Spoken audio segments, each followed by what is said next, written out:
또 더욱 확실히 깨닫고 우리 신앙생활에 큰 힘이 되는 시간이 되기를 또 간절히 바랍니다. 같이 기도하시고 하나님 말씀 상고하겠습니다. 거룩하신 하나님 아버지 감사합니다. 먼저 우리 영혼을 구원해 주셔서 영원한 천국의 소망을 주셔서 너무나 감사합니다. 이제 우리에게 새로운 삶을 허락해 주시고 또 천국의 영생 복락을 주셨으니 이제 남아있는 모든 삶은 하나님 아버지와 함께 가장 행복하고 또 즐겁게 기쁜 마음으로 살기를 원합니다. 하나님 앞으로의 삶도 하나님이 주관해 주시고 또 우리가 주님 안에서 가장 아름다운 모습으로 살 수 있도록 주님 몸된 교회로 이렇게 불러주신 줄 압니다. 교회 안에서 하나님이 주시는 말씀을 잘 듣고 하나님의 온전하신 뜻대로 살기를 원합니다. 하나님이 주관해 주시고 함께 해 주시기를 원합니다. 또한 이 귀한 복음이 우리에게만 아니라 아직 알지 못하고 듣지 못한 많은 사람들에게 전해서 이 천국의 복음이 더 많은 사람들을 구원받게 할 수 있도록 하나님 우리를 사용해 주시고 또 복음을 전하기 합당한 모습으로 신앙생활 할 수 있도록 하나님이 보살펴 주시기를 원합니다. 이 시간 또 주일을 맞이해서 하나님의 말씀을 듣기 위해 함께 모였습니다. 머리 숙여 기도하는 각 심령들마다 주 성령께서 두루 역사해 주셔서 합당한 교훈과 감동을 허락해 주시고 또 새로운 마음을 주셔서 우리의 삶이 하나님의 말씀에 순종하며 또 행함으로 믿음으로 나타날 수 있게 인도해 주시옵소서. 오늘 주일의 말씀 귀한 교제 함께 해야 하지만 함께 하지 못하신 분 여러 가지 사정이 있는 줄 압니다. 하나님 그 사정을 이기고 또 해결해서 이곳에 함께 할 수 있도록 하나님 도와주시고 그 심령에도 함께 해주셔서 영주교회 모든 성도가 한 사람도 잃어지지 않고 이 거룩한 교제에 끝까지 함께 할 수 있도록 도와주시옵소서. 이 시간 모든 것을 또 주 성령님께 의지합니다. 하나님의 말씀을 올바로 증거할 수 있도록 도와주시기를 원합니다. 우리를 사랑하시는 예수님 이름으로 기도드립니다. 아멘. 네, 함께 성경 찾겠습니다. 마가복음 4장을 같이 찾겠습니다. 마가복음 4장 신약 성경 58페이지입니다. 마가복음 4장 26절부터 28절 말씀입니다.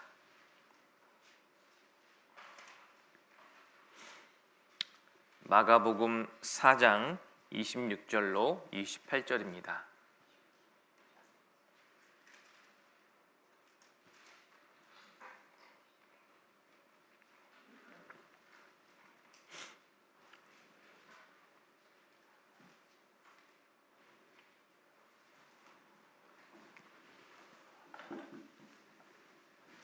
찾으셨으면 제가 읽어드리겠습니다.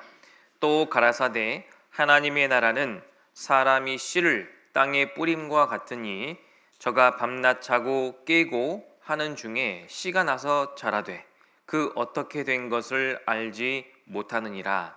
28절은 같이 읽겠습니다. 땅이 스스로 열매를 맺되 처음에는 싹이요 다음에는 이삭이요 그 다음에는 이삭의 충실한 곡식이라. 됐습니다. 성경은 모든 사람에게 구원을 주시는 하나님의 말씀입니다. 그래서 하나님은 예수 그리스도를 이 땅에 보내주셨는데 예수님의 이름의 뜻이 구원이라는 뜻입니다. 그러니까 구원을 통해서 하나님께로 나오는 길을 알게 되고 생명을 얻게 되고 진리를 깨닫게 되는 겁니다.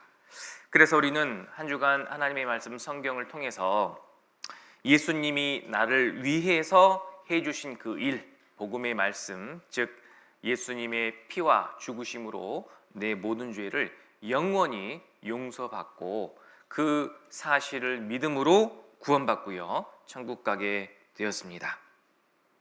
그런데 우리가 받은 이 구원은요 선물이라고 말씀하셨죠? 하나님의 선물이라. 자, 이 구원의 선물은 우리가 알고 있는 영생을 얻고 천국 가게 되었다, 지옥에서 건짐받게 되었다. 자, 이렇게 그 의미가 여기에서 끝나는 게 아니고요. 이 구원에는 총 3가지의 구원이 있습니다. 그럼 우리가 받은 구원이 그 3가지 중에 한 가지냐? 그건 아니고요. 우리가 예수님의 보혈로, 예수님의 피로 말미암아 영원한 속죄를 받고 구원을 받은 사람은 이 3가지의 구원을 한꺼번에 다 얻은 겁니다. 그러니까 이 구원이 얼마나 크고 놀라운 선물인지를 여러분 깨달으셔야 되고요. 구원이 크고 놀라운 만큼 하나님은 나를 크게 많이 사랑하신다라는 것을 우리가 깨닫게 됩니다. 미리 말씀을 드리면 여기 우리가 받은 구원은요, 총 3가지의 구원이 있습니다. 그래서 첫 번째, 우리가 어제 복음 말씀을 통해서 이걸 깨닫고 믿음으로 말미암아 받은 구원이 바로 영혼의 구원을 받은 거고요. 이제 영혼 구원 받은 사람은 앞으로 이루어 가야 할 구원이 있는데 그것이 성품의 구원입니다. 그리고 이제 주님 오시는 날 우리의 몸이 구원을 받게 됩니다. 그래서 영혼 구원, 성품 구원, 몸의 구원, 이렇게 3가지의 구원이 있는데 우리가 구원을 받을 때 이 3가지 구원을 한꺼번에 다 받게 되는 겁니다. 그래서 너무나 크고 놀라운 선물인데 이것을 통해서 하나님의 나를 얼마나 사랑하시는지를 좀 생각하는 시간을 갖도록 하겠습니다. 먼저 이 3가지 구원을 설명해 드리기 위해서는 오늘 읽으셨던 말씀을 통해서 설명을 좀 해드려야 되거든요. 자, 같이 읽으셨던 마가복음 4장 26절 말씀을 보면은요, 이런 말씀이 있습니다. 또 가라사대 하나님의 나라는 사람이 씨를 땅에 뿌림과 같으니, 이렇게 비유로 말씀을 해주신 겁니다. 사람의 씨를 땅에 뿌림과 같다, 그것이 바로 하나님의 나라라고 말씀하셨는데, 여기서 사람이 씨를 땅에 뿌리는 것은 이 씨를 뿌려서 결국은 곡식, 열매를 얻기 위함이죠. 그런데 하나님 나라도 이와 같다라고 했는데 여기서 사람이 씨는 땅에 뿌리는 씨가 무엇이냐? 여기 앞에 말씀을 좀 넘겨보시면 14절을 보시면요, 자, 뿌리는 자는 말씀을 뿌리는 것이라. 그러니까 씨를 땅에 뿌린다 했을 때 그 씨는 바로 하나님의 말씀을 가리키는 겁니다. 그렇다면 땅이 무엇이냐? 자, 하나님의 말씀을 어디다 뿌리는 것이냐? 땅은 바로 사람의 마음을 가리키는 겁니다. 자, 이걸 또 무엇을 통해 알 수 있냐면 앞에 마가복음 4장 3절을 보시면요, 자, 이런 말씀이 있습니다. 좀 긴 말씀인데 제가 읽어드릴게요. 3절부터 제가 읽겠습니다. 들으라, 씨를 뿌리는 자가 뿌리러 나가서 뿌릴새 더러는 길가에 떨어짐에 새들이 와서 먹어버렸고, 더러는 흙이 얇은 돌밭에 떨어짐에 흙이 깊지 아니하므로 곧 싹이 나오나 해가 돋은 후에 타져서 뿌리가 없으므로 말랐고, 더러는 가시떨기에 떨어짐에 가시가 자라 기운을 막음으로 결실치 못하였고, 더러는 좋은 땅에 떨어짐에 자라 무성하여 결실하였으니 30배와 60배와 100배가 되었느니라 하시고. 자, 여기 씨를 땅에 뿌렸는데 땅이 4종류의 땅이 있어요. 첫 번째는 길가에 뿌렸고, 두 번째는 흙이 얇은 돌밭에 뿌렸고, 또 세 번째는 가시떨기에 뿌렸고, 네 번째는 좋은 땅에 뿌렸습니다. 자, 이것이 바로 4가지의 사람의 마음을 가리키는 겁니다. 그래서 첫 번째 길가에 뿌려진 씨는요, 길가에 떨어졌는데 새들이 와서 먹어버렸죠. 그러니까 하나님의 말씀을 들을 때 그 마음이 길가와 같은 마음이라서 듣는 말씀을 뿌리자마자 새가 먹어버리는 거예요. 무슨 뜻이냐면 말씀을 들어도 그 말씀이 마음에 심겨지지 않습니다. 세상에 온통 관심을 빼앗기고 있어서 먹고 마시고 즐기고 세상 친구들, 세상 노름, 세상의 문화 이런 것들에 마음을 빼앗기고 있어서 말씀을 들어도 그게 마음에 전혀 심겨지지 않는 거죠. 갈수록 이런 사람들이 많아지고 있습니다. 특히 젊은 사람들, 청년들은요, 온통 세상에 마음이 빼앗겨 있어서 말씀을 들어도 별로 관심이 없습니다. 안타깝죠. 바로 길가와 같은 마음입니다. 두 번째, 돌밭에 떨어졌습니다. 흙이 얇아서 씨를 뿌려놓는데 싹이 나오지만 곧 말라버리는 거죠.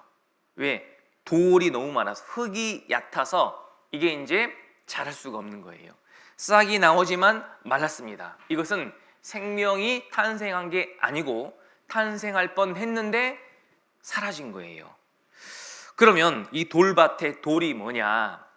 그 돌이 내가 가지고 있는 걸림돌, 그러니까 내가 가지고 있는 어려운 일들, 내가 당하고 있는 환난, 그 다음에 말씀을 들을 때 계속 받게 되는 핍박이라든지 이런 여러 가지 어려운 일들, 걸려 있는 것들, 어떤 사람은 조상신 문제가 걸려 있고, 어떤 사람은 자기의 죄가 걸려 있고, 자, 이런 걸려 있는 것들 때문에 하나님의 말씀이 그 마음에 생명으로 역사하지 못한다, 그 말입니다. 그것이 돌밭과 같은 마음이죠. 이 돌밭과 같은 마음은요, 이 돌을 다 제거해야 좋은 땅이 되는 거예요. 그런데 그 마음속에 돌이 너무 많은 거예요. 그러니까 말씀을 들어도 결실치 못하는 겁니다. 세 번째는 가시떨기에 떨어진 씨입니다. 가시떨기와 같은 마음이 있어요. 자, 말씀을 듣고 잘 들어서 이것이 구원이구나, 이게 하나님이 나를 사랑하신다라는 거구나, 성경이 사실이구나, 잘 듣고 왠지 구원받은 것 같은 마음으로 교회를 나왔는데 가시가 자꾸 찌르는 거예요. 그 가시가 뭐냐면, 교회를 나오고 보니까 세상 사람들이 나를 조롱하고, 또 세상의 여러 가지 일 때문에 걱정하고, 또 앞으로 살아가야 할 일이 염려되고, 이런 걱정과 염려와 세상의 많은 조롱들, 핍박들, 이런 것들이 자꾸 많아지다 보니까 그게 가시처럼 자기를 찌르는 거죠. 결국은 어떻게 됩니까? 교회를 그만 나오게 되는 거예요. 그러니까 말씀 듣고 나도 구원 받았습니다 라고 말은 했는데, 그래서 교회를 처음에는 나왔는데 나오다 보니까 가시가 자기를 찔러서 아픈 거죠.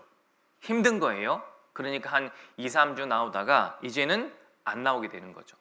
그 다음에 교회 나와야 됩니다, 말씀 또 들어야 됩니다, 아무리 말해도 이제 잊어버린 거예요. 그리고 여전히 세상 사람처럼 이전 모습대로 똑같이 사는 겁니다. 그게 바로 가시떨기와 같은 마음이에요. 역시 결실치 못한 거예요. 구원받지 못한 거다, 그 말입니다. 구원받았다고 해서 나왔는데 결국 2, 3주 만에 또는 한 달 만에 교회를 떠나서 여전히 예전처럼 산다면 그것은 구원이 아니에요. 확실한 구원을 받지 못한 겁니다. 그래서 이런 마음들에는 씨를 뿌려도 결실치 못하는 거죠. 그런데 좋은 땅에 떨어졌는데 결실했다고 돼 있죠. 좋은 땅과 같은 마음이 있어요. 하나님의 말씀을 그냥 잘 받아들이는 겁니다. 하나님의 말씀이 진리고 사실이라는 것을 잘 받아들여서 나중에 회개하고 복음까지 확실하게 믿어진 거죠. 그걸 결실한 겁니다. 결실한 사람의 특징은 이제 열매를 맺습니다. 그래서 30배와 60배, 100배로 이제 곡식이 풍성해지는 거죠. 그게 이제 구원받았다라는 증거가 되는 거예요. 그러니까 구원의 결실이 나타나기 위해서는 마음을 좋은 땅으로 만들어야 되는 거예요. 만약에 내가 구원받고 구원의 확증을 하고 싶은데 잘 안 된다, 그러면 내 마음에 돌이 있든지 내 마음에 염려가 많든지 내 마음에 세상 것이 가득하기 때문에 결실이 안 되는 거예요. 그런 것들을 하나님 앞에 회개하고 버리고 하나님 앞에 나와야 됩니다. 좋은 땅이 되거든요. 그 좋은 마음으로 말씀을 들으면 100% 구원의 확신을 하고 결실을 맺게 되는 겁니다. 자, 그렇게 해서 좋은 땅에 씨가 심겼을 때 처음으로 결실되었을 때 올라오는 것이 있어요. 그게 뭐냐면 바로 싹입니다. 그래서 보세요. 처음으로 나오는 것이 바로 싹이에요. 이게 바로 생명의 시작입니다. 자, 이제 싹이 점점 자랍니다. 그것을 뭐라고 합니까? 이삭이라고 합니다. 자, 이제 이삭이 쭉 자라다가 마지막에 뭐가 되죠? 이삭의 충실한 곡식이 됩니다. 자, 이런 순서로 이제 결실해서 나중에 열매, 곡식이 되는 거예요. 근데 싹이 먼저 올라오잖아요. 자, 뒤에 넘기셔서 28절을 보겠습니다. 28절. 땅이 스스로 열매를 맺되 처음에는 싹이요. 이제 싹이 올라왔다라는 것은요, 이 생명이 시작됐다 그 말입니다. 그렇다면 생명의 시작은 무엇으로부터 시작하느냐? 자, 생명의 시작은요, 바로 영혼의 구원부터 시작하는 거예요. 자, 여기 화면을 잠깐 보십시오. 자, 베드로전서 1장 8절로 9절 말씀입니다. 예수를 너희가 보지 못하였으나 사랑하는도다. 이제도 보지 못하고 믿고 말할 수 없는 영광스러운 즐거움으로 기뻐하니 믿음의 결국 곧 영혼의 구원을 받음이라. 믿음의 결국이 무엇이라면 바로 예수님의 피로 내 모든 죄를 영원히 용서하셨다라는 예수님의 그 말씀, 다 이루었다라는 말씀을 내가 믿은 거예요. 믿었기 때문에 결국 영혼의 구원을 받은 겁니다. 그러니까 어제 복음의 말씀을 듣고 믿을 때 구원받았습니다라는 뜻은 내 영혼이 구원받았다라는 뜻입니다. 이것이 바로 생명의 시작인 거예요. 이것을 하나님의 선물로, 구원의 선물로 받았는데요. 바로 죄 사함으로 말미암아 구원의 선물을 받은 겁니다. 그런데 이 구원의 선물은 종합 선물 세트예요. 그래서 구원의 선물에 이제 천국에 가게 된 것이 확실하죠? 뿐만 아니라 어제 말씀드렸는데 구원을 받았을 때 즉시로 영원한 생명을 얻은 겁니다. 그리고 영혼의 생명, 생명의 시작으로이라고 했죠? 바로 그 생명의 시작이 우리의 영혼이 거듭 태어난 거예요. 바로 우리의 몸은 첫 번째 태어났지만 우리의 영혼은 죽어 있었잖아요. 근데 구원을 받을 때 그 영혼이 새롭게 두 번째 태어난 겁니다. 그것을 거듭남이라고 하는 거예요. 자, 이제 우리의 몸은 우리 육신의 부모에게서 태어났기 때문에 우리 부모님에게 아버지, 어머니라고 부릅니다. 그런데 우리의 영혼은 누구로부터 태어났느냐? 바로 하나님으로부터 태어난 거예요. 하나님으로부터 거듭났기 때문에 이제 하나님을 우리가 뭐라고 부릅니까? 아버지라고 부르는 거예요. 그래서 기도하실 때 이제는 하나님 아버지라고 부르며 기도하는 겁니다. 그렇다면 하나님이 아버지가 됐다면 나는 하나님의 누가 된 겁니까? 자녀가 된 거예요. 그래서 나는 하나님의 자녀가 되었다 그 말입니다. 그래서요, 여기 성경에 보시면 갈라디아서 3장 26절입니다. 너희가 다 믿음으로 말미암아 그리스도 예수 안에서 하나님의 아들이 되었으니. 자, 이 말씀은 진짜 놀라운 말씀입니다. 우리가 구원을 받을 때 하나님의 아들이 된 거예요. 바로 하나님의 아들은요, 하나님의 기업을 물을 자, 상속자, 또 하나님의 영광을 함께 얻은 자를 하나님의 아들이라고 하는 겁니다. 아, 나는 여자인데요. 그럼 하나님의 딸입니까? 물론 하나님의 딸이라고 할 수도 있지만, 자, 영혼은 하늘에 가면은요, 딸 그런 거 없습니다. 하늘나라 가면 모든 사람, 모든 영은 다 하나님의 아들의 영을 받은 거예요. 그러니까 우리는 하나님을 아버지라고 부를 수 있는 거예요. 이것이 바로 구원받은 사람이 얻은 축복입니다. 그리고 내가 구원을 받을 때 성령님이, 이런 것들 나머지는 다음 시간에 이제 자세히 배울 겁니다. 성령님이 나에게 들어오셨기 때문에 구원의 진리가 믿어진 거예요. 그래서 결국 나는 그리스도인이라는 새로운 이름을 얻게 된 겁니다. 그리스도인이라는 것은 예수 그리스도를 통해서 구원받은 사람을 그리스도인이라고 하는 거예요. 그리고 마지막으로 여기 보시면 의로움이라고 되어 있죠. 이게 무슨 뜻이냐면, 내가 구원을 받을 때 하나님이 나를 이제 어떻게 보시는지 그거를 말씀하시는 겁니다. 하나님이 나를 어떻게 보시냐면 구원받은 이후를 말하는 거예요. 구원받기 전에는 하나님이 나를 뭘로 보셨습니까? 죄인으로 보셨어요. 왜? 죄가 가득했으니까. 그런데 그 죄를 예수님의 피로 영원히 모든 죄를 다 없애버렸습니다. 정결케 했습니다. 이제 죄가 없잖아요. 그러니까 하나님이 나를 어떻게 보십니까? 의롭게 보시는 거예요. 그래서 우리는 하나님께 의롭다함을 얻었다 그 말입니다. 그 말씀이 여기 있어요. 보십시오. 로마서 3장 23절 24절에 모든 사람이 역시 나도 죄를 범하였음에 하나님의 영광에 이르지 못하더니, 이게 구원받기 전이에요. 그런데 그리스도 예수 안에 있는 구속이 뭐라고 있죠? 값을 치러서 구원해 놨다 그 말입니다. 누구를요? 나를요.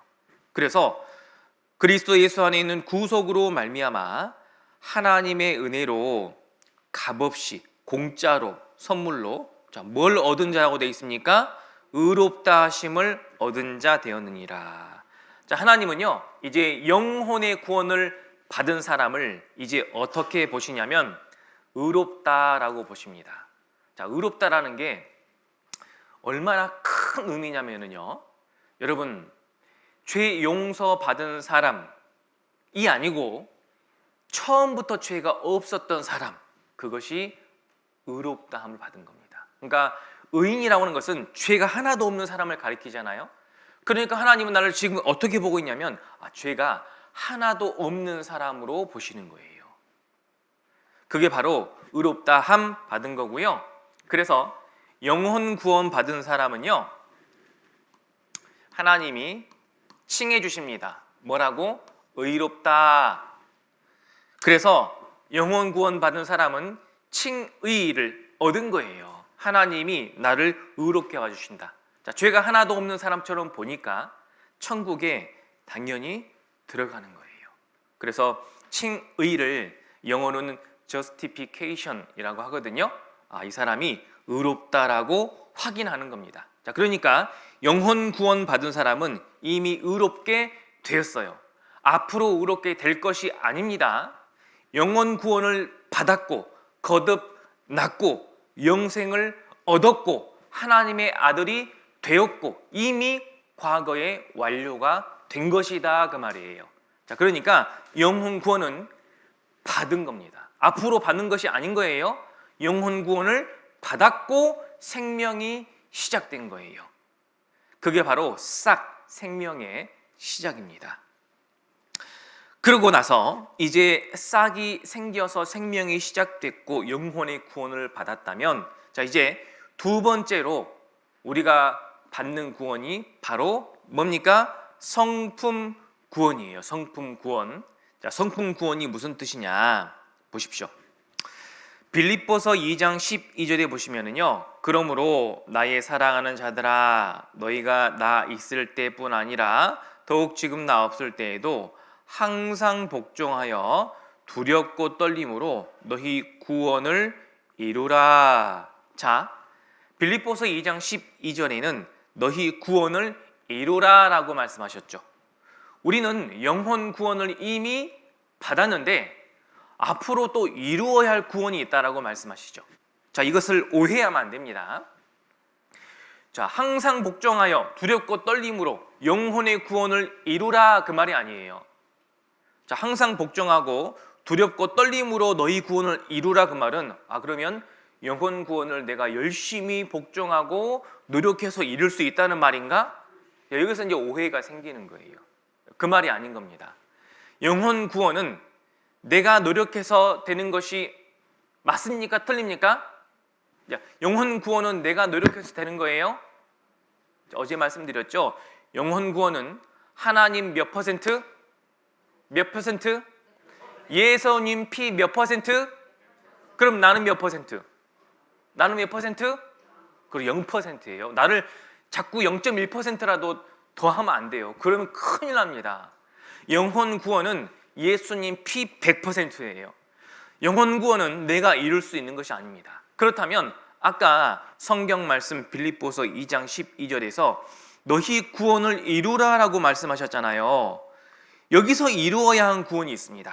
그것이 무엇이냐면 바로 두 번째, 성품의 구원을 이루어야 한다라는 거예요.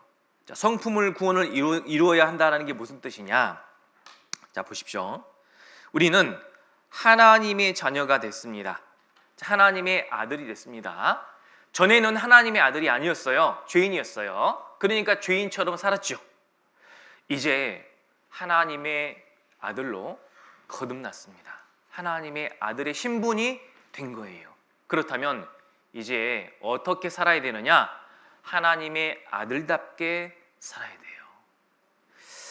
자, 왕에게는 막내 아들이 하나 있었는데요. 이 막내 아들이 집을 나가버렸습니다. 모르겠습니다. 집을 나갔는지 엄마가 버렸는지 아빠가 잊어버렸는지 모르겠지만 집을 나가서 거지처럼 살고 있어요. 왕이 막내 아들을 잃어버렸다고 생각했어요. 그런데 어디선가 막내 아들과 비슷한 사람이 있다는 소문이 들리기 시작합니다. 왕이 알아보니까 웬 거지가 막내 아들과 똑같이 생긴 거예요. 그래서 가서 알아보니까 막내 아들인 거예요. 그래서 거지 생활을 오랫동안 하는 막내 아들을 다시 왕궁으로 데려왔죠. 그래서 목욕을 시키고 깨끗한 옷을 입히고 이제 왕자처럼 대해주고 있습니다. 자, 그동안 수년간 거지처럼 살았던 그 거지가 왕궁에 온 바로 다음 날부터 어떻게 살았을까요? 바로 왕처럼 살았을까요? 아니죠. 거지였을 때는 음식을 손으로 집어먹고 땅에 떨어져도 다 주워먹고 막 거지처럼 살았을 거 아닙니까? 그런데 왕궁에 온 다음 날부터 바로 왕처럼 삽니까? 아니에요. 그 거지의 습성이 남아있어요. 그러나 거지의 습성이 남아있지만 왕궁에 들어왔기 때문에 그때부터는 하루하루 점점 변화되고 바뀌어간다 그 말이에요. 거지의 습성이 점점 사라지고 이제 다시 왕의 아들, 즉 왕자와 같은 모습으로 점점 바뀔 거다 그 말입니다. 신분이 변했거든요. 그러니까 우리의 신분도 구원받기 전에는 죄인이었어요. 그러니까 죄인처럼 산 겁니다. 자, 그런데 구원받은 이후에 하나님의 아들이 된 거예요. 그래서 이제는 누구처럼 살아야 되느냐? 하나님의 아들답게 살아야 되는 겁니다. 그것이 하나님의 뜻인 거예요. 그래서 하나님은 여기 이렇게 말씀하십니다.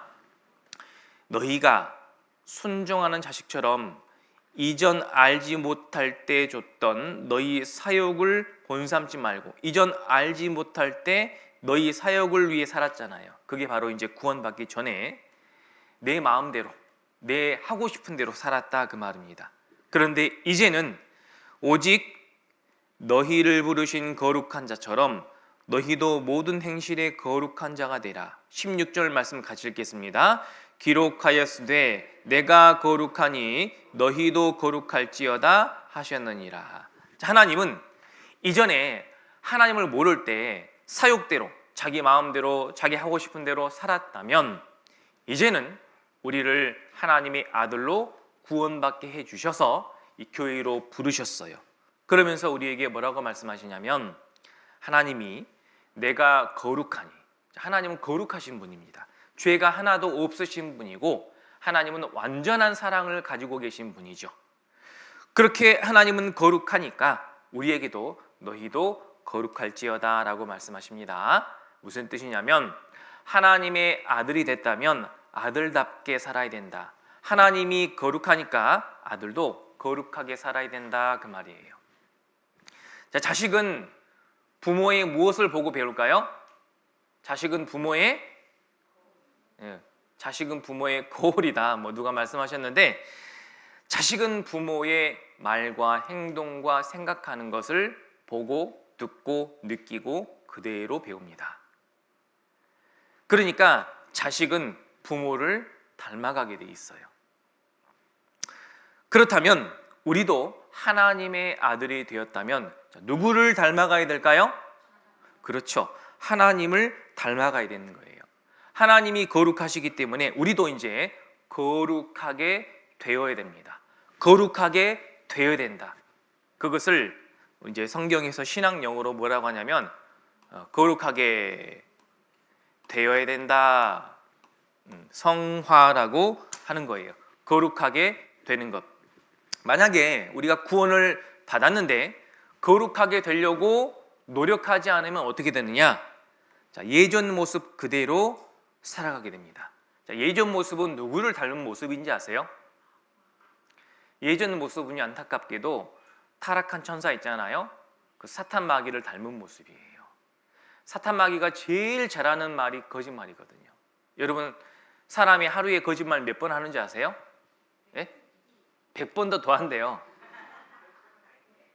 식사하셨어요? 예, 먹었습니다. 안 먹었는데 먹었다고 거짓말하고. 자, 맛이 좀 어떠세요? 예, 괜찮아요. 맛있네요. 싱거운데 속으로는. 거짓말을 하루에 많이 한대요. 그런데 그 거짓말하는 모습이 사실은 사탄 마귀를 닮은 모습이고요. 그 마음속에 7가지 가증한 것이 있다고 말씀하셨는데, 공작과 같은 마음, 자랑하고 뽐내고 염소와 같이 고집세고 음란하고 돼지처럼 욕심부리고 거북이처럼 기회주의자처럼 뱀처럼 이 말했다 저 말했다, 다른 사람 비방하고 비난하고 호랑이처럼 사납고, 이런 마음들이 다 있거든요. 근데 그 마음들을 그냥 하고 싶은 대로 하고 살았다, 그 말이에요. 그 마음들이요, 다 사탄 마귀가 주는 마음들이고 사탄을 닮은 모습입니다. 그런데 이제 우리가 구원을 받았고 하나님의 아들이 됐으니까 이제 그 모습을 배우면 안 돼요. 이제는 하나님을 배워야 됩니다. 하나님은 거룩하신 분이거든요. 그래서 이제 우리도 거룩하게 되기를 노력해야 되는 거예요. 그래서 구원을 이루라고 말씀하신 거예요. 어떻게 구원을 이룰 수 있습니까? 항상 복종해라. 하나님 말씀에 복종하며 사는 것이 노력으로 이루어져야 돼요. 자, 보십시오. 중요합니다. 자, 영혼의 구원은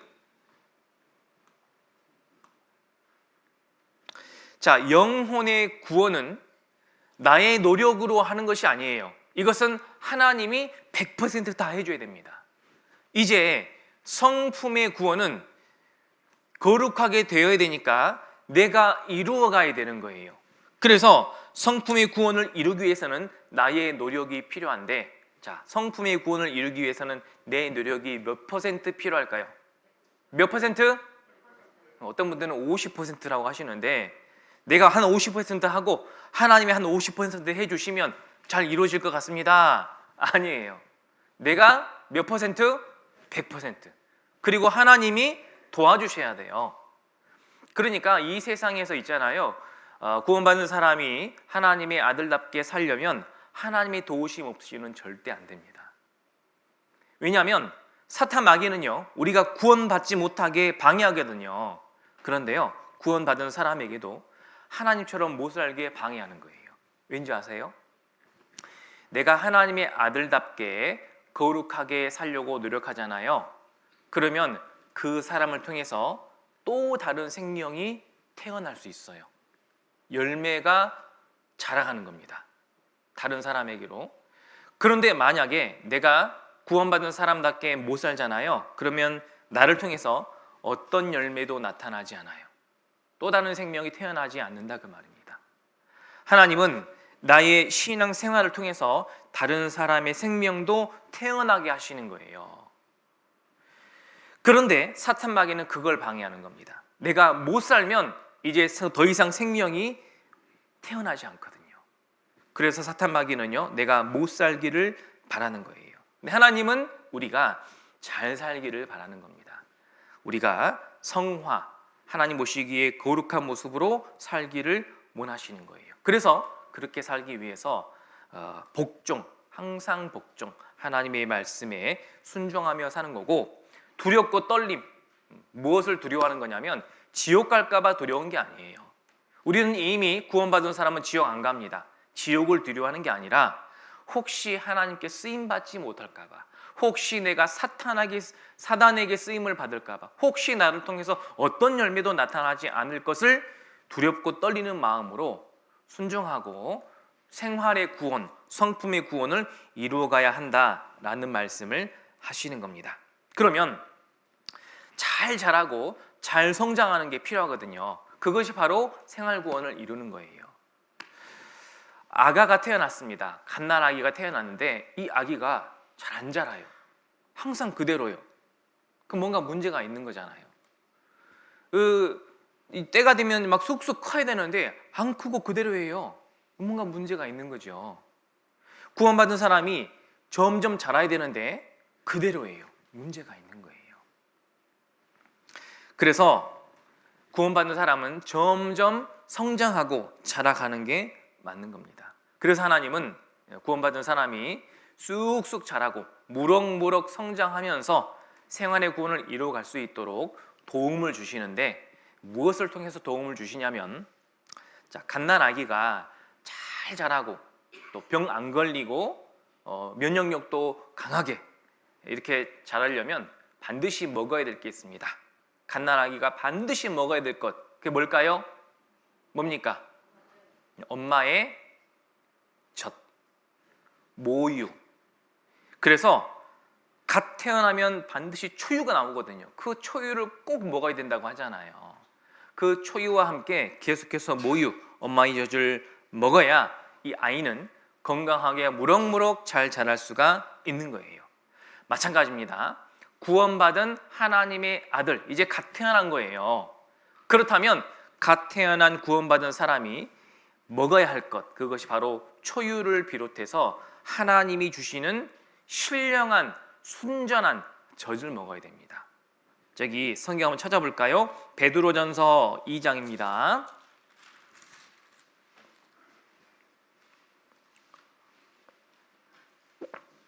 베드로전서 2장, 신약성경 377페이지 베드로전서 2장 2절입니다.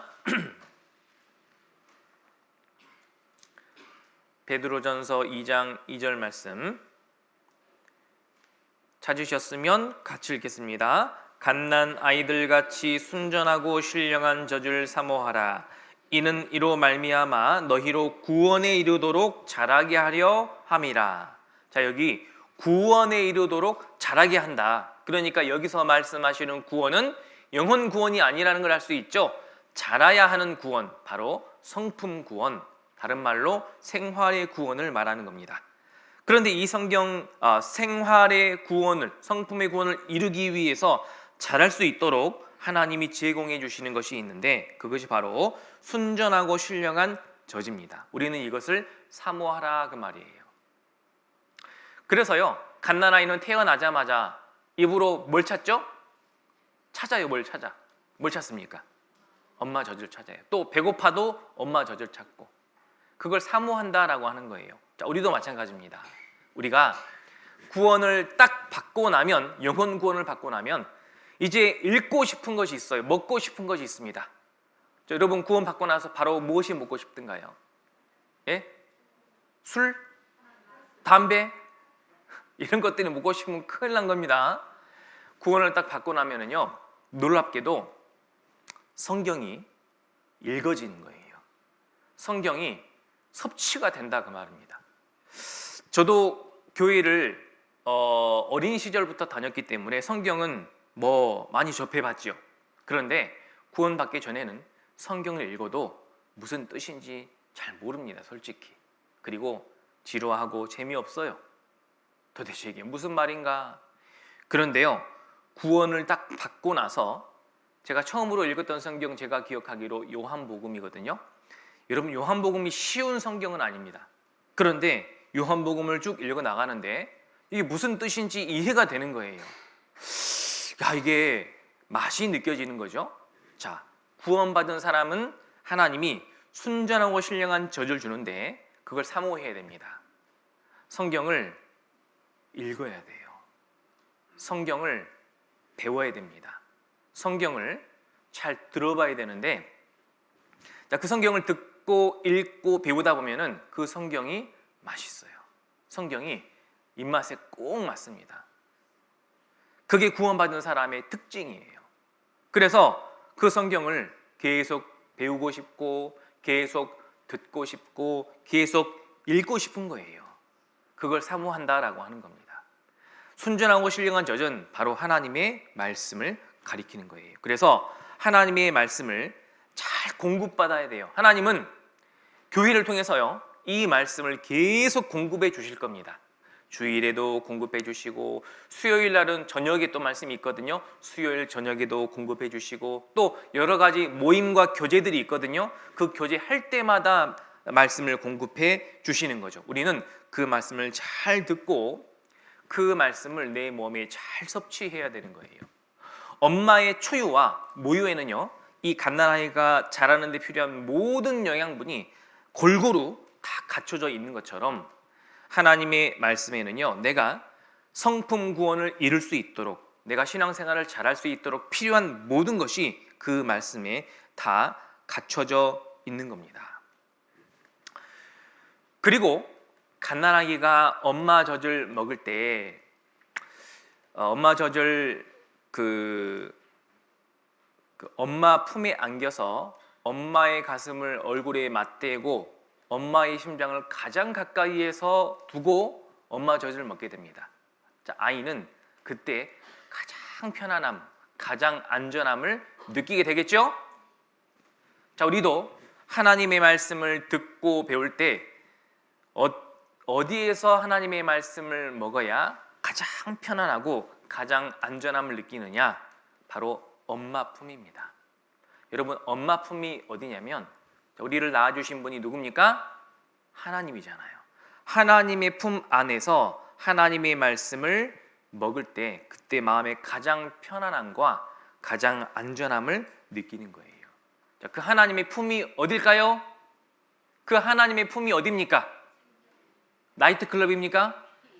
그 하나님의 품이 편안한 집일까요? 그 하나님의 품은요, 여기 모여 계신 성도들의 모임, 즉 교회입니다.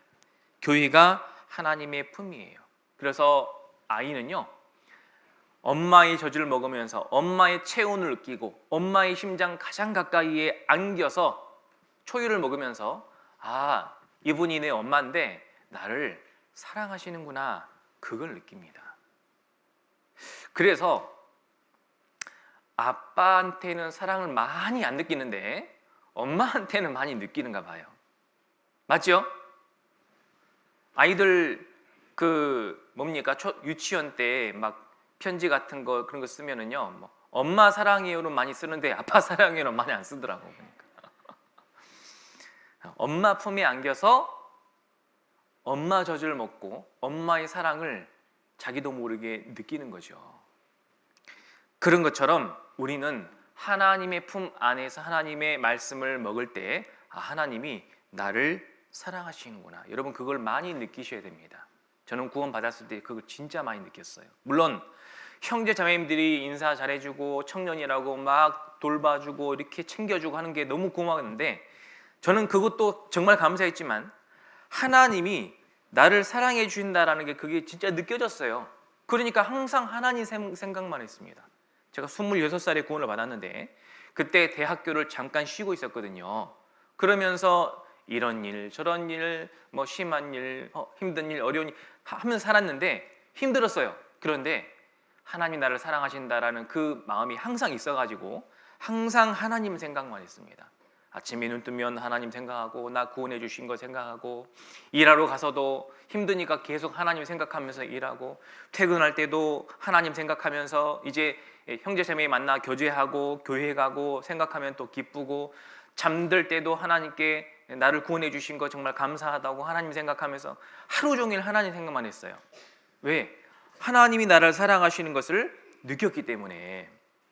자, 우리도 나를 구원해 주신 하나님의 사랑을 느끼고 깨달아야 됩니다. 그러려면 교회 안에서, 하나님의 품 안에서 하나님의 말씀을 먹어야 되는 거예요. 그래서 교회를 나오라는 거예요.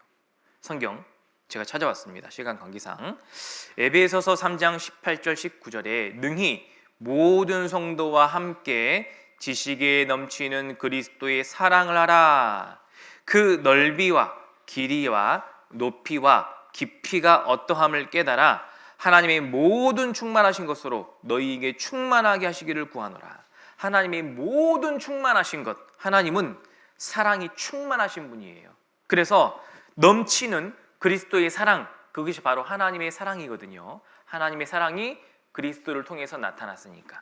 그런데 이걸 깨달아야 됩니다. 알아가야 되는데 바로 모든 성도와 함께 있을 때 깨닫는 거예요. 모든 성도가 함께 있는 곳, 이것을 교회라고 하는 겁니다. 그래서 우리는 지금 교회 안에서 하나님의 말씀을 듣는 거예요. 여기서 하나님이 주시는 말씀을 마음에 잘 받아들이고 듣고 배울 때 하나님의 사랑을 깨달아가는 거예요. 그 넓이와 길이와 높이와 깊이를 계속 깨달아가야 됩니다. 자, 그것을 하나님이 원하시는 거죠.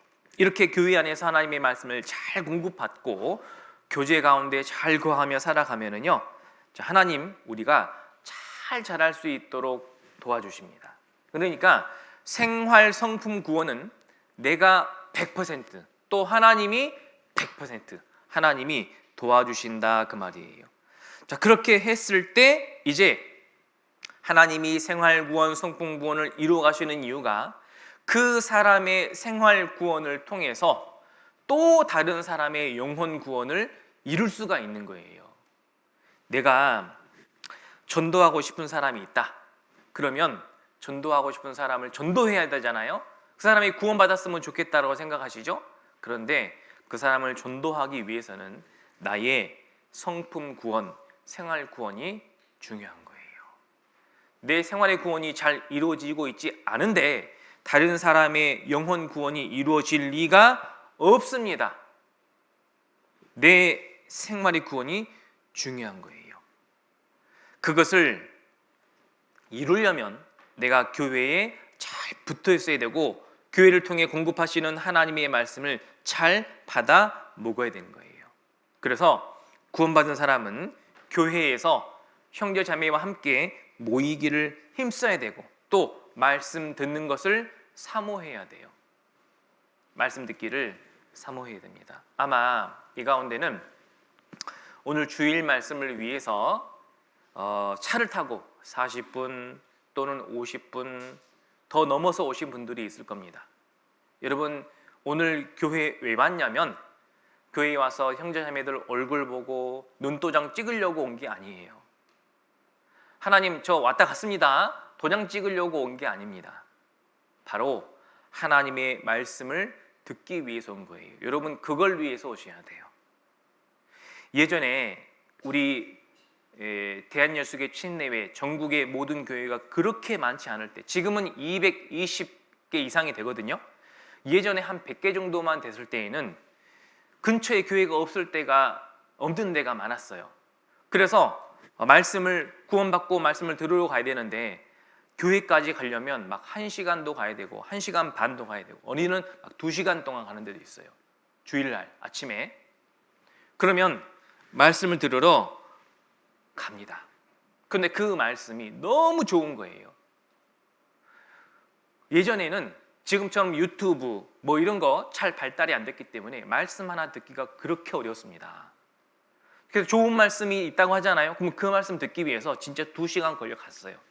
2시간 걸려서 가서 말씀 2시간 듣고 또 2시간 걸려서 오고 말씀 들으러 가는데 막 6시간, 7시간 걸려요.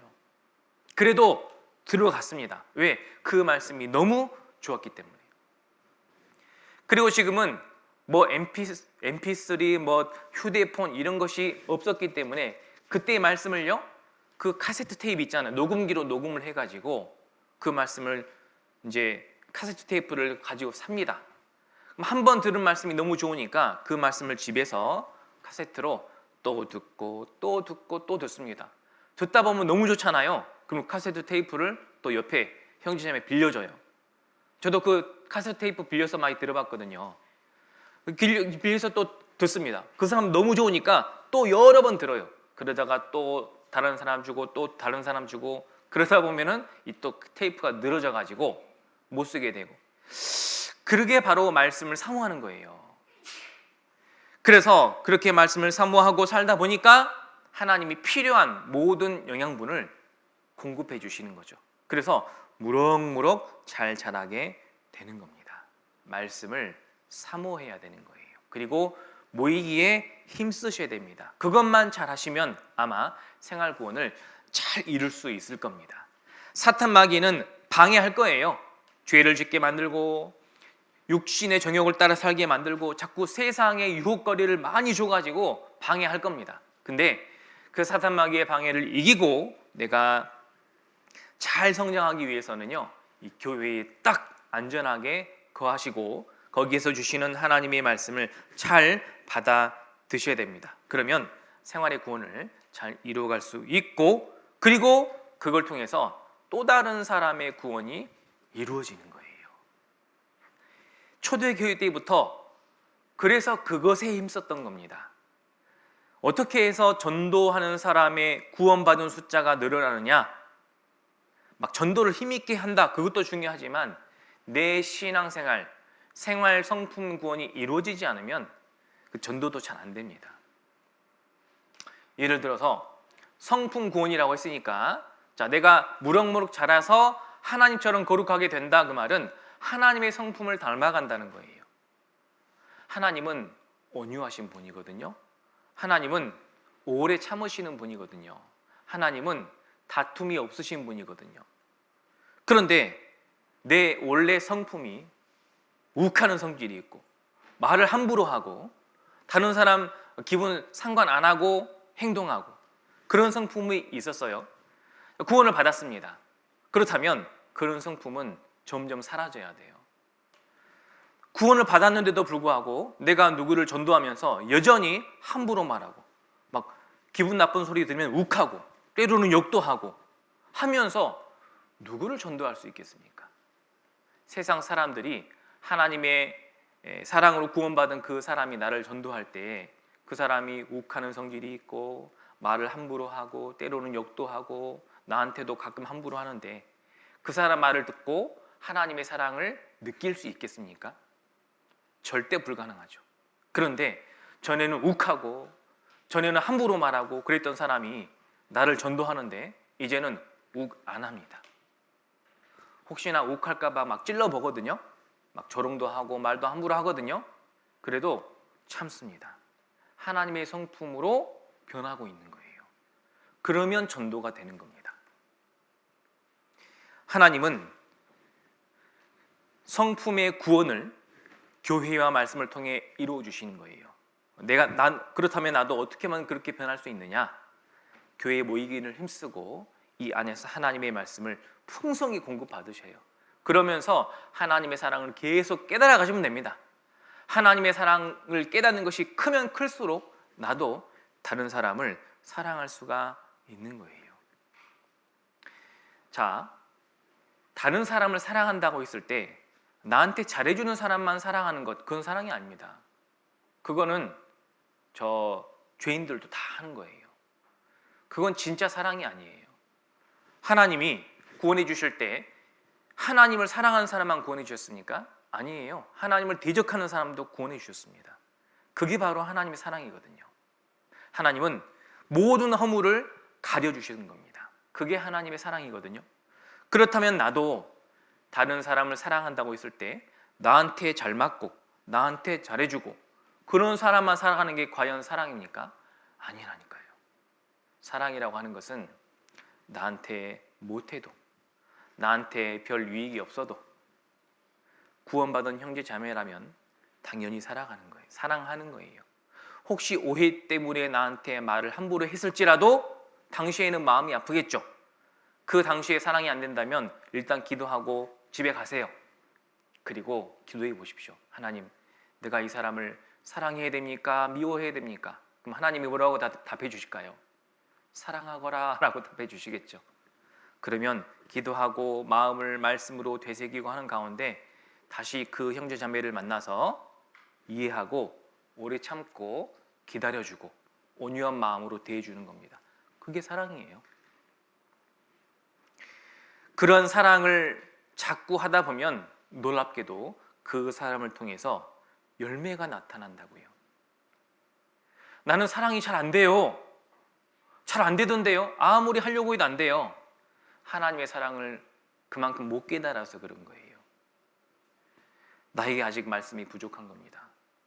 말씀 많이 듣고 있는데요. 한 귀로 듣고 한 귀로 흘려버리는 거예요.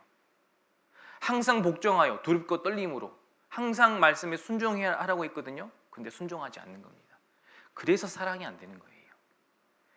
내 성품 구원의 결과는 사랑으로 나타납니다. 그래서 복음 역사가 힘있게 나타나는 교회는 사랑이 넘치는 교회예요.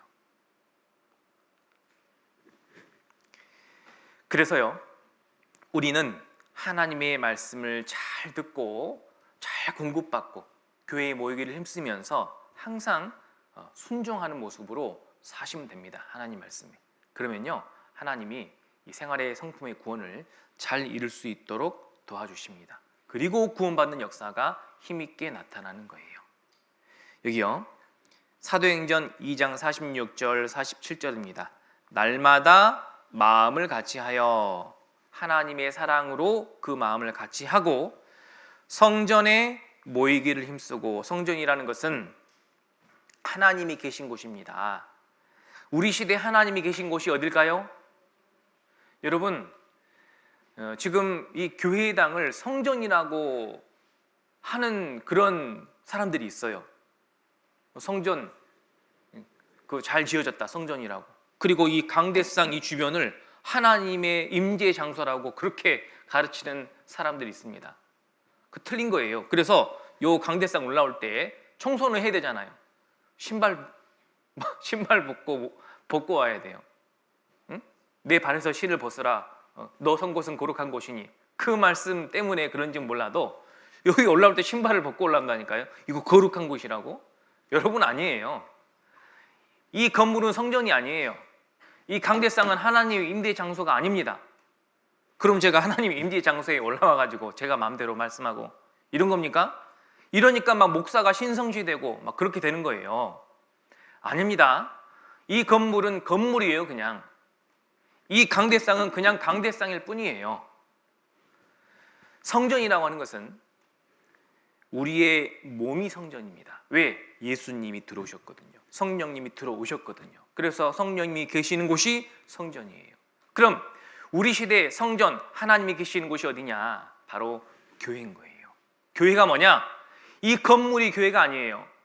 십자가 세워놓고 저 건물 잘 지었는데 보니까 교회다. 아니에요. 그건 건물일 뿐이에요. 교회가 모이는 건물, 그래서 교회당이라고 하는 겁니다. 교회는 구원받은 사람들이 모여있는 이곳이 교회인 거예요. 이곳이 바로 성전입니다. 성전에 모이기를 힘쓰라, 그 말은 우리가 교회당 안에서, 우리가 교회당에서 모이려고 교회당 만들었잖아요. 교회당 안에서 모이기를 힘쓰는 것, 그것이 바로 여기 성전에 모이기를 힘쓰는 거예요. 그러니까 같은 마음을 가지고 모이기를 힘쓰고, 보십시오. 집에서 떡을 떼며 기쁨과 순전한 마음으로 음식을 먹고 하나님을 찬미하며 또 온 백성에게 칭송을 받으니, 이것이 바로 지금 우리가 하는 교회 생활인 거예요. 신앙 생활입니다. 함께 음식을 먹고 또 서로 음식을 나누고 그러면서 교제하고 하나님 또 찬송하고, 그러면서 온 백성들에게 우리가 칭찬을 받고 칭송을 받게 되면, 그러면 우리 교회를 통해서 하나님이 구원받는 사람을 날마다 더하게 하시는 거예요. 그래서 모이기에 힘쓰셔야 됩니다. 제가 어떤 교회 가서 그런 말을 했는데, 내가 정말로 걸어 다닐 힘이 있다면 그때까지는 교회를 나오셔야 돼요. 나 걸어 다닐 힘이 없는데 그럼 휠체어 타고 나오세요. 내 목숨이 다하는 그 순간까지 한번 이 교회에 모이기에 힘써 보십시오. 그러면 그 어르신들을 통해서도 열매가 틀림없이 나타납니다.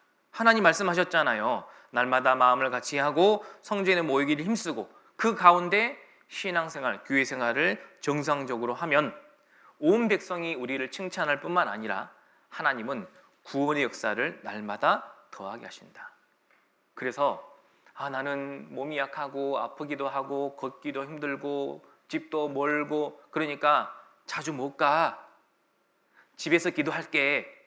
물론 마음은 감사하지만 나오셔야 돼요. 나와야 역사가 나타납니다. 그래서 나는 가고 싶은데 차도 없고 올 방법도 없어. 그러면 교회 전화하세요. 어떻게든 모시고 갈 테니까. 그렇게 해서 교회에 나오셔야 됩니다. 그래서 그렇게 해야 하나님의 뜻대로 구원받는 역사가 계속 나타나는 거예요. 그런데 이렇게 모이려고 하는데 이 모임을 방해하는 요소들이 몇 가지 있습니다. 첫 번째는 피곤해서. 여러분 그 피곤을 이기셔야 됩니다. 피곤을 이기고 나오면 하나님이 은혜를 베풀어 주십니다. 이거 한번 보세요. 피곤해. 피곤해. 자고 있죠?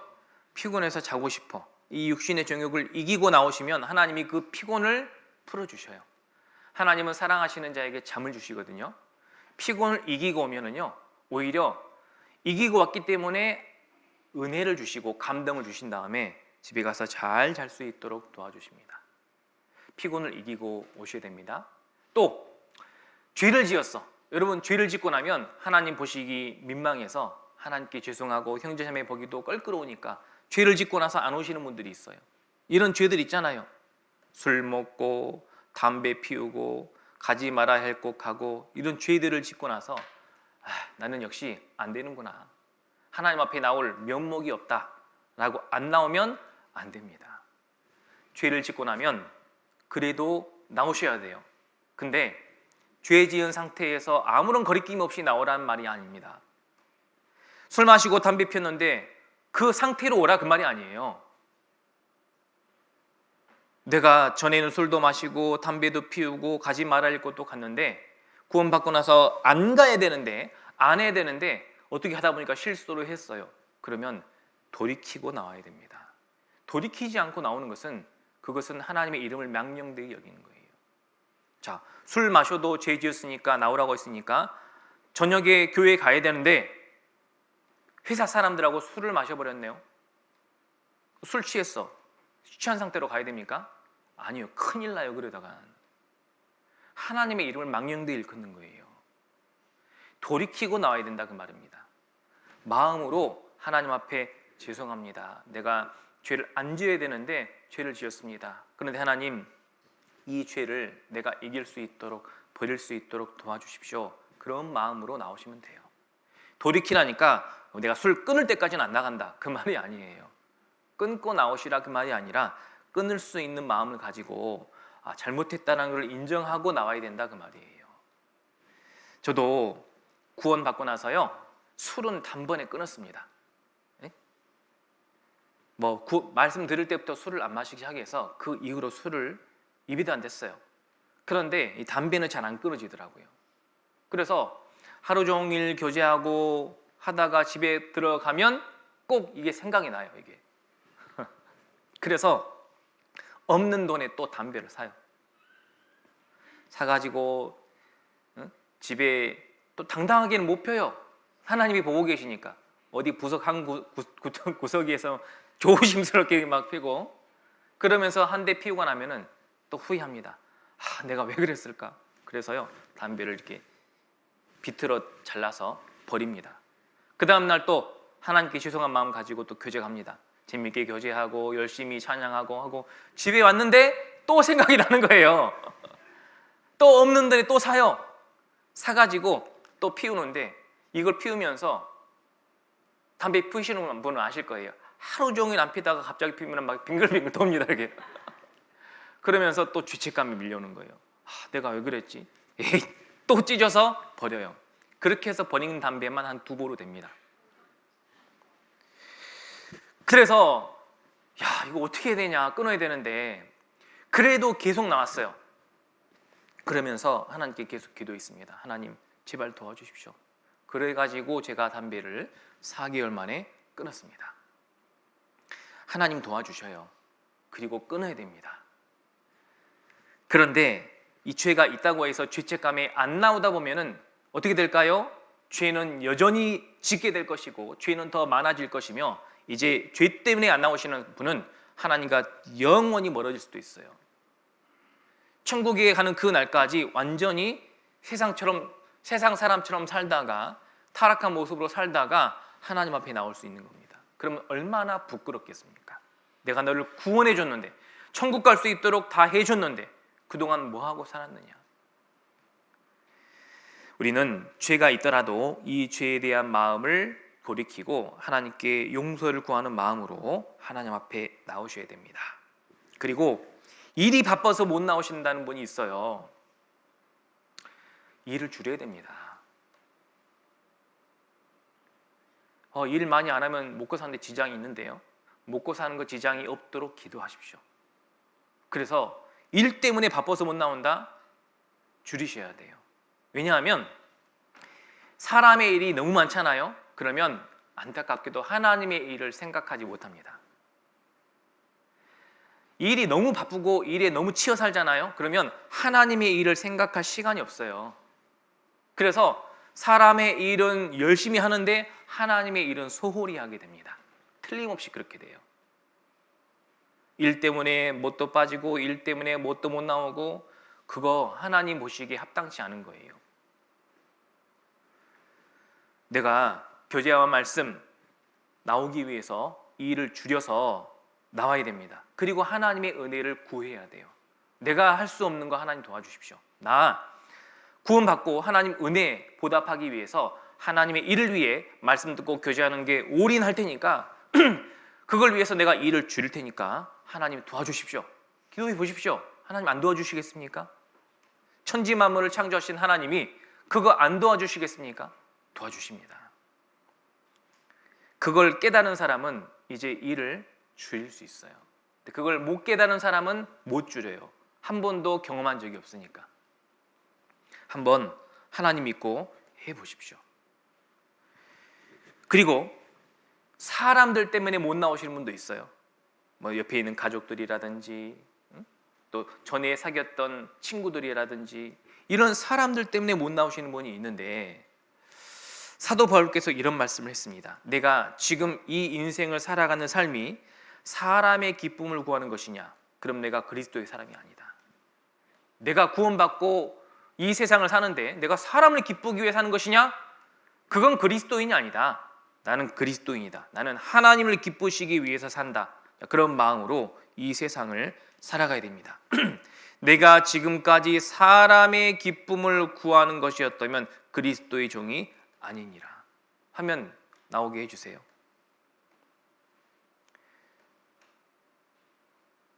내가 지금까지 갈라디아서 1장 10절 내가 지금까지 사람의 기쁨을 구하는 것이었다면 그리스도의 종이 아니니라. 자, 우리는 사람의 기쁨을 구하기 위해서 신앙생활을 하는 것이 아닙니다. 바로 하나님의 기쁨을 구하기 위해서 신앙생활을 하는 거예요. 그게 바로 생활의 구원, 성품의 구원을 이룰 수 있는 방법이고요. 이렇게 해서 교회 안에서 하나님의 말씀을 잘 공급받고 교제와 또 봉사와 여러 가지 기도 생활 가운데 신앙생활을 잘 하면 이제 전도를 하게 되고요. 그 전도를 통해서 다른 열매를 틀림없이 맺게 됩니다. 그리고 나도 이 생활의 구원을 이루어 살다가 어느 날 이제 최종적인 구원을 얻게 될 때가 있습니다. 그것이 이삭의 충실한 곡식인데요. 이 곡식이 무엇을 말하는 거냐면 이제 몸의 구원을 말하는 거예요. 자, 말씀을 보십시오. 자, 로마서 8장 23절 이뿐 아니라 또한 우리 곧 성령의 처음 익은 열매를 받은 우리까지도 속으로 탄식하여 양자될 것 곧 우리 몸의 구속을 기다리느니라. 자, 우리의 몸이 언젠가 구원을 받게 됩니다. 아직은 몸의 구원은 못 받았어요. 왜? 영혼의 구원만 받은 거예요. 믿음의 결국 영혼의 구원을 받음이라. 우리의 몸은 그대로예요. 그래서 몸에 죄성이 아직 남아있는 거예요. 영혼을 구원을 받았지만 몸은 그대로 있기 때문에 옆에서 누가 나를 욕하고 건들잖아요? 그러면 욱하는 거예요. 그런데 영혼이 구원을 받았기 때문에 영혼 때문에 몸이 점점 변하는 거죠. 그게 이제 생활의 구원, 성품의 구원이에요. 그래서 성품의 구원을 잘 이루어가는 사람은 몸의 죄성이 점점 작아지고 점점 거룩한 몸으로 변해가는 겁니다.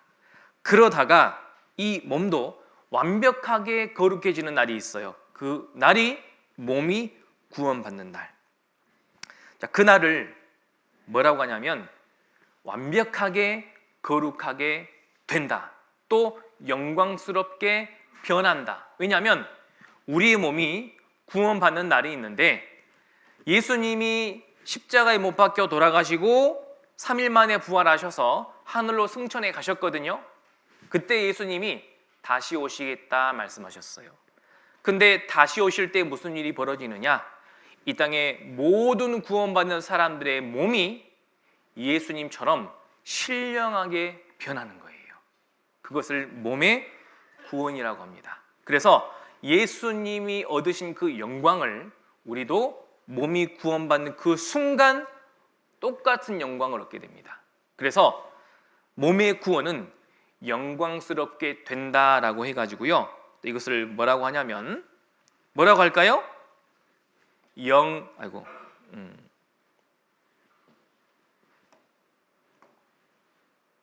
자, 이것을 영화라고 합니다.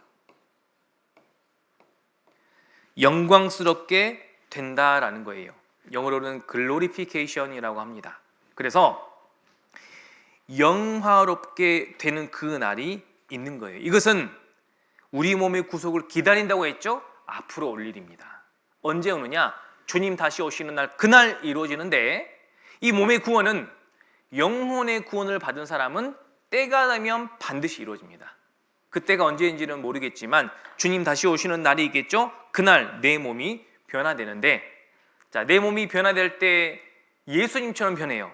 예수님은 부활하신 몸은 신령한 몸이었어요. 그래서 벽이 막혀 있는데 그곳에 그냥 들어오시고 하늘도 올라가시고 먼 거리를 바로 가시고 이런 식으로 신령한 몸을 갖고 계셨는데 우리의 몸도 예수님처럼 신령한 몸으로 변하게 되는 겁니다. 그날 이제 수고와 슬픔을 그치고 쉬는 날이 되는 거예요. 그날에 더 이상 우리의 몸이 사라졌기 때문에 몸의 고통, 질병, 또 몸 때문에 수명에 다해서 죽는 것, 늙는 것 이런 거 없어집니다. 그날 놀랍게도 극적인 반전이 이루어질 거예요. 지금은 우리가 생활의 구원, 성품의 구원을 이루고 또 다른 사람의 구원을 이루기 위해서 우리가 어떻게 삽니까? 힘들어도 참고 견디고 인내하고 사랑하며 그렇게 사는 거예요. 이 생활이 쉬운 것은 아닙니다. 맞아요. 그래서 힘들고 어려운 거 참고 견디면서 인내하고 이렇게 살고 있는 거예요. 그러다가 어느 날 우리의 몸이 구원받는 날이 오거든요. 그날은 극적인 반전이 이루어집니다. 모든 수고, 모든 슬픔, 모든 환난, 모든 핍박, 모든 억울한 일들 다 끝납니다. 그리고 몸의 죽음까지도 완전하게 사라져요. 그때 우리는 놀라운 어떤 쾌감을 얻게 될 겁니다. 우리 영화나 드라마 보면은 항상 이 하이라이트는 반전이에요. 극적인 반전. 우리 신앙생활이 이렇게 이 세상에 살면서 이렇게 삶에 허덕이고 힘들고 신앙생활 하면서 어려움 참고 견디고 이렇게 사는 게 다일까요? 아니에요. 내가 그동안 잘 참고 견뎠기 때문에 고난과 환난이 있어도 그 견디면서 잘 참고 지금까지 살아왔기 때문에 그날이 오면 완전한 반전이 이루어지는 거죠. 영광스럽게 됩니다. 모든 수고 슬픔을 그치고 이제 편안하게 영생복락을 누리면서 살게 되는 날, 그날이 있는 겁니다. 그날을 기다리면서 사는 거예요. 몸의 구속을 기다리느니라. 주님 오실 날을 그래서 기다리는 거예요. 주님 오시는 날 우리의 몸이 이제 변합니다. 여러분, 지금 내 몸이 마음에 드세요? 내 몸이 마음에 드십니까? 지금 제 몸이 살이 쪄가지고 이 양복이 점점 작아지고 있어요. 옛날에는 막 뛰어다녀도 아무런 거리낌이 없고 힘들지 않았는데 지금은 뛰어다니면 힘들어요. 여러분, 내 몸이 마음에 드십니까? 점점 연세가 드시고 나이가 드시면서 이 몸이 점점 말을 안 들어요. 아프고 힘들고 고장나고. 마음에 드십니까? 물론 마음에 안 들죠. 그런데 하나님은 내 몸도 사랑하신다는 거 아십니까? 그래서 언젠가 내 몸을 예수님처럼 신령한 몸, 썩지 않을 몸으로 변화하게 해주십니다. 그날이 있습니다. 예수님 오시는 날, 그날 극적 반전이 이루어지니까 그날을 바라보고 힘들어도 참고 견디고 기다리면서 사셔야 돼요. 그게 신앙생활입니다. 왜 내가 억울한데 참고 견딥니까? 그날이 있으니까 그런 거예요. 왜 고난과 환난이 이렇게 심한데 끝까지 신앙생활을 해야 됩니까? 그날이 있기 때문이에요. 그날 예수님이 오셔서 나를 안아주시면서, 물론 신령한 몸으로 변화된 몸을 안아주시고 고생했다, 수고했다, 이제 영생 복락을 누려라 라고 해주실 날이 있다, 그 말입니다. 그러니까 참고 견디는 거예요. 자꾸 다른 사람과 비교하면서 내 신세, 내 인생은 왜 이런가, 왜 이렇게 힘든가 라고 생각하지 마시고 하나님이 나에게 주신 은혜와 주실 영광을 생각하면서 위로받고 힘있게 사셔요. 그리스도인이라면 그게 우리의 몸의 구원인데 반드시 이루어집니다. 그래서 하나님은 이 구원을 우리에게 다 주신 거예요. 여러분, 우리가 구원받았다 할 때 하나님은 이 구원을 다 우리에게 주신 겁니다. 이거 다 주신 겁니다. 영혼 구원 받은 사람은 때가 되면 몸의 구원을 받을 것이고, 영혼 구원 받은 사람이 성품의 구원을 이룰 수 있는 자격이 있는 거예요. 교회 안에서 말씀을 듣고 배우면서 생활의 구원 점점 거룩하게 되시는 겁니다. 그러다가 어느 날 주님 품에 이제 완벽하게 가는 거죠. 그날이 멀지 않았습니다. 그날을 바라보면서 서로 사랑하고 힘들지만 참고 견디면서 살아가시기 바라고요. 그래서 고린도전서 15장 58절 같이 읽겠습니다. 그러므로 내 사랑하는 형제들아, 화면 보여주세요. 자, 같이 읽겠습니다. 그러므로 내 사랑하는 형제들아, 경고하고 흔들리지 말며 항상 주의 일에 더욱 힘쓰는 자들이 되라. 이는 너희 수고가 주 안에서 헛되지 않은 줄을 알미니라. 우리가 하는 모든 수고가 하나님이 일일이 다 계산하셔요. 아침에 힘들게 나오시는 거, 수성하고 봉사하시는 거, 내가 희생해서 다른 사람 도와주는 거, 나 힘들지만 참고 인내하는 거, 다 하나님이 계산하고 계셔요. 그날에 다 갚아주십니다. 그러니까 절대 흔들리지 마시고 견고하게 이 교회 안에 딱 서서 어떤 사람이 되라고요? 더 힘쓰라고요. 지금 좀 부족하다 그 말이에요. 조금 더 힘쓰는 자들이 되라. 하나님이 다 갚아주시겠다 그 말입니다. 그래서 구원받은 하나님의 아들은 이제 영혼 구원을 받았고 성품 구원을 이루어 갈 것이고 앞으로 몸의 구원을 받을 거니까, 이 엄청난 구원을 선물로 받았으니까 하나님이 뜻대로 교회 안에서 힘차게 신앙생활 하셨으면 좋겠습니다. 그리고 오늘은 이 구원받은 사람이 이제 해야 할 예식이 있습니다. 성찬식이 있고 침례식이 있는데, 침례식은 구원받고 나서 딱 한 번 하는 거예요. 침례식은 물에 잠겼다가 잠길 침자 해가지고 물에 잠겼다가 올라오는 예식인데, 옛사람은 죽었고 하나님이 살게 해주신 새 사람이 이제 살아갑니다 라는 의미로 침례식을 하는 건데, 딱 한 번 하는 겁니다. 근데 지금 물도 없고 날씨도 추우니까 곧 나중에 여름에 하시면 되고요. 성찬식은 기회 있을 때마다 하는 거예요. 그래서 오늘은 성찬식을 하고자 합니다. 먼저 말씀 하나 찾아보겠습니다. 고린도전서 11장 같이 찾겠습니다.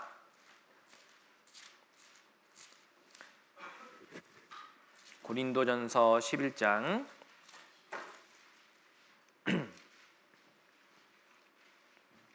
고린도전서 11장 23절입니다.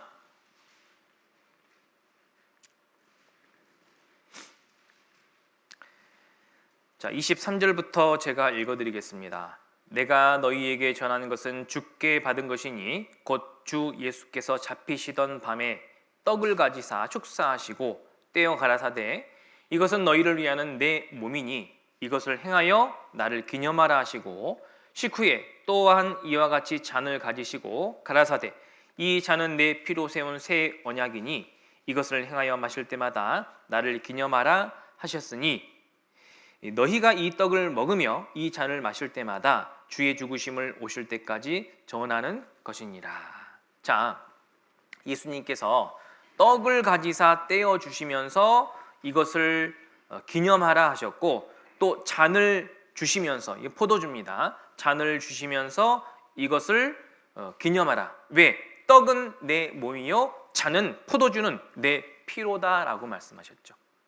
그래서 우리는 오늘 한 떡에 참여하기 위해서 떡을 준비했고요. 포도주를 준비했습니다.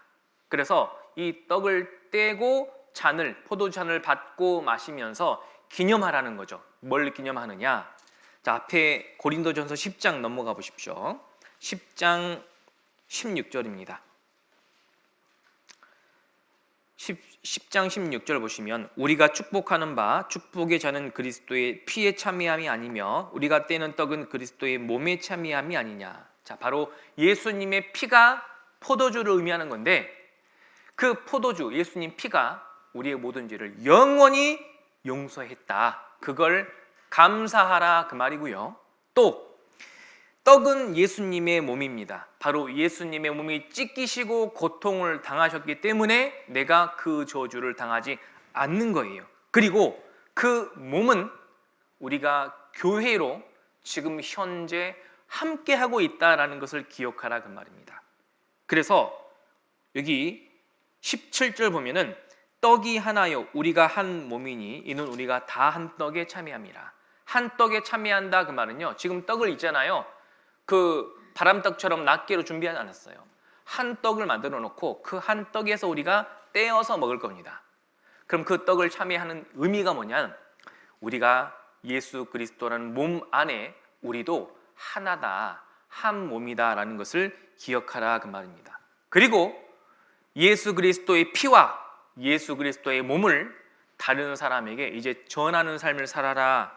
그걸 다짐하고 기념하는 시간입니다. 한 가지 주의할 점은 뒤에 넘겨서 11장 27절을 보십시오. 한 가지 주의할 점은 27절에 그러므로 누구든지 주의 떡이나 잔을 합당치 않게 먹고 마시는 자는 주의 몸과 피를 범하는 죄가 있느니라. 성찬식을 하는데 죄를 짓는 경우가 있어요. 뭐냐면 합당치 않게 먹고 마시는 거죠. 그러니까 떡을 떼고 잔을 마시라고 했는데 고린도 교회에서 떡을요 배고프니까 왕창 먹는 겁니다. 막 시작도 안 했는데 사람들 다 오기도 전에 그냥 떡 만들어 놓은 거 다 먹어버리고 그 다음에 술을 기념하면서 먹으라고 했지 술을 진탕 먹으라고 안 했거든요. 그래가지고 떡 떼고 술 먹고 해고 막 취해가지고 서로 싸우고 난리가 아닌 거예요. 그 죄입니다. 자, 떡을 뗄 때는요 얼마만큼 떼냐면 요 한 마디 요만큼 있잖아요. 요 정도 떼시면 돼요. 막 요 정도 떼가지고 막 드시는 것보다는 요 한 마디 정도 떼셔가지고 먼저 떡을 잡수시고요. 그 다음에 잔이 오면은 잔은 하나씩 준비가 돼 있어요. 그 잔을 들으셔가지고 드십시오. 먼저 떡과 잔이 오기 전에 기도하셔도 되고 떡과 잔을 다 드시고 나서 기도하셔도 됩니다. 그렇게 기도하시면서 저를 구원해 주신 예수님의 피와 예수님의 몸 감사합니다. 이제 내가 구원받았으니까 저도 이 사실을 다른 사람들한테 전하고 살겠습니다. 그리고 합당치 않게 먹고 마시면 안 된다고 했기 때문에 하나님 앞에 부끄러운 부분, 죄악된 부분이 있다면 하나님 제가 돌이키겠습니다 라는 마음으로 기도하시면 돼요. 기도 길게 하실 필요 없어요. 기념하라고 하셨으니까 마음에 기념하고 감사하고 이 사실을 널리 전하는 삶을 살겠습니다 다짐하고 떡과 잔을 떼시면 되겠습니다. 그런 마음으로 다 성찬에 참여해 주시면 되겠습니다. 성찬 위원들은 앞으로 나와주시고 잠깐 기도하도록 하겠습니다. 같이 기도하시고 성찬 예식 행하겠습니다. 하나님 감사합니다. 한 주간 하나님의 말씀을 증거할 수 있도록 도와주시고 듣는 모든 영혼들에게 하나님의 말씀이 올바르게 전해지게 해주셔서 감사합니다. 하나님의 말씀을 살았고 생명력이 있어서 각 사람에게 영생과 구원의 생명을 허락하신 줄 압니다. 구원받게 해주셔서 참으로 감사합니다. 이제 영원한 천국을 향해서 하나님의 영광 가운데 살게 해주심을 참으로 감사합니다.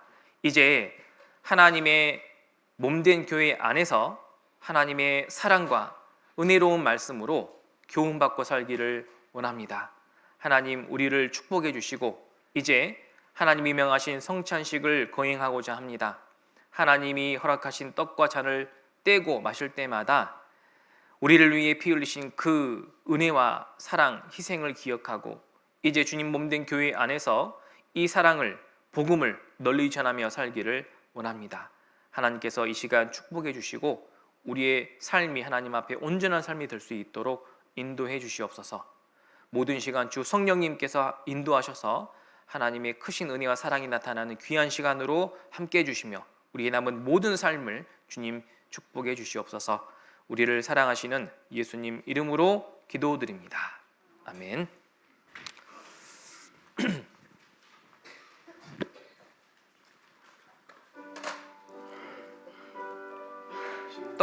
떡 먼저 가시죠. 떡 먼저.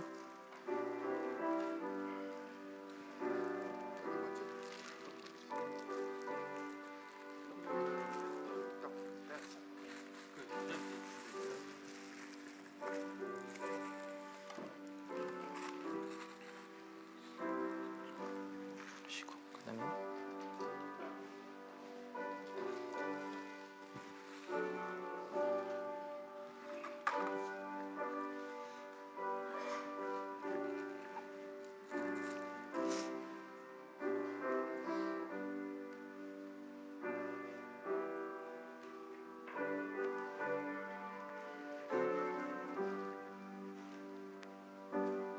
희서도 멈추고 성찬해야 된다.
찬송하겠습니다. 찬송가 405장입니다.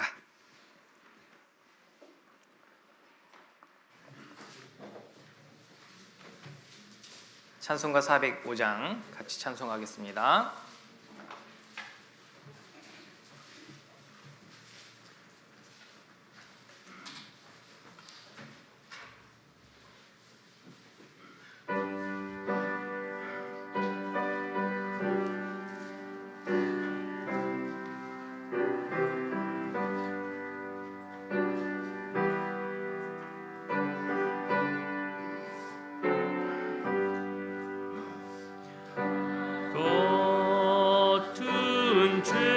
죄인 살리신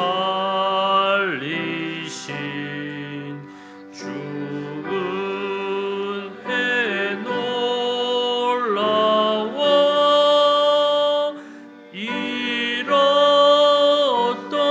생명 찾았고 광명을 얻었네. 큰 죄악에서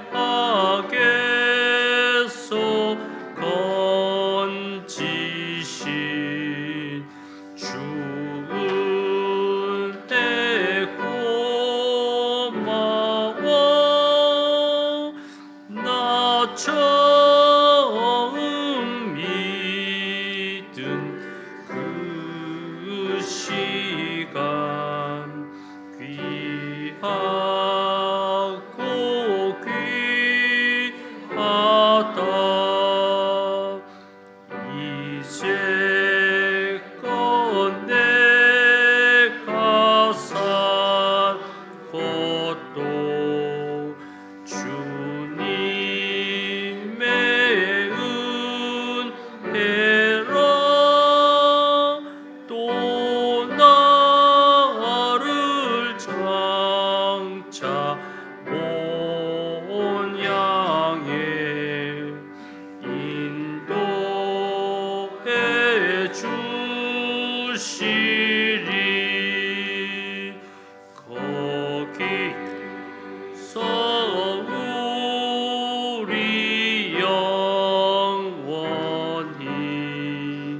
주님의 은혜로 해처럼 밝게 살면서 주 찬양하리라.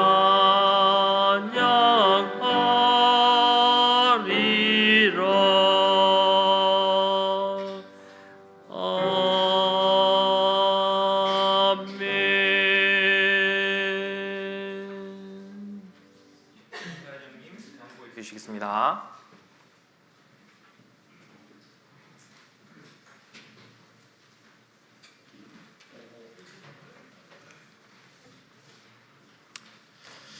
네, 광고 드리겠습니다. 광고에 앞서서 한 주간 2025년도 첫 영주교회 대전도 집회가 하나님의 은혜 가운데 잘 끝마칠 수 있게 해주셔서 하나님께 먼저 정말 감사와 영광을 돌립니다. 그리고 또 성경 강연회를 말씀을 전해주신 목사님께도 수고하셨다고 또 감사의 박수도 한번 쳐주시면 감사하겠습니다. 네. 한 주간 하나님의 은혜 아래 또 하나님의 귀한 복음의 말씀이 전해졌습니다. 형제 자매님들도 함께 해주시고 마음 모아주시고 기도해주시고 또 참여해주셔서 너무나 감사드립니다. 네, 그럼 광고 드리도록 하겠습니다. 먼저 주일 모임 안내해 드리겠습니다. 회별 모임이 식사 후에 1시 30분부터 있습니다. 회별 모임 장소는 은빛 장년회는 소집회실, 봉사회는 담임 목사님 집무실, 어머니회는 식당, 그다음에 청년회는 교회 학교에서 진행이 됩니다. 회별 모임 후에 봉사부서 모임이 오후 3시에 있습니다. 찬양대는 대강당, 교사는 교회 학교에서 있습니다. 봉사부서 모임 후에 봉사위원 모임이 있습니다. 오후 4시 담임 목사님 집무실에서 있습니다. 네, 그리고 주중 모임 안내해 드리겠습니다. 문경교회 집회 신방이 1월 20일 월요일 오후 6시 20분에 교회당에서 출발합니다. 1구역 구역 모임이 있습니다. 1월 21일 화요일 오후 6시 30분에 교회당에서 1구역 구역 모임이 있습니다. 올해부터는 1구역, 2구역 이제 나눠서 구역 모임을 하게 됩니다. 1구역이신 분들은 잘 기억하셨다가 화요일 6시 반에 교회당으로 오시면 되겠습니다. 찬양대 모임이 22일 수요일 수요 말씀 후에 대강당에서 있습니다. 2구역 모임이 1월 24일 금요일 6시 30분에 권영철 형제님, 오경수 자매님 댁에서 있습니다. 주소는 소식지에 나와 있습니다. 2구역은 24일 금요일 날 구역 모임이 있습니다. 잘 기억해 주시기 바랍니다. 그리고 학생 교제가 25일 토요일 오전 11시에 교회 학교에서 있습니다. 청년의 모임이 25일 토요일 7시에 교회 학교에서 있습니다. 그리고 올해부터 조금 달라지는 것이 또 한 가지가 있습니다.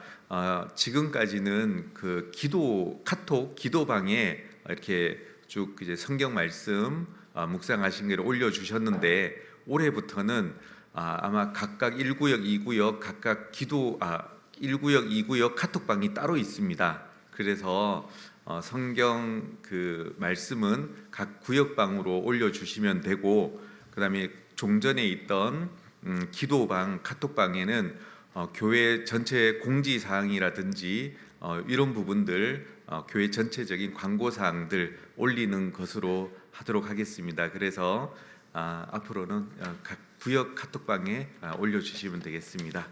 네, 그럼 이상 광고 마치겠습니다.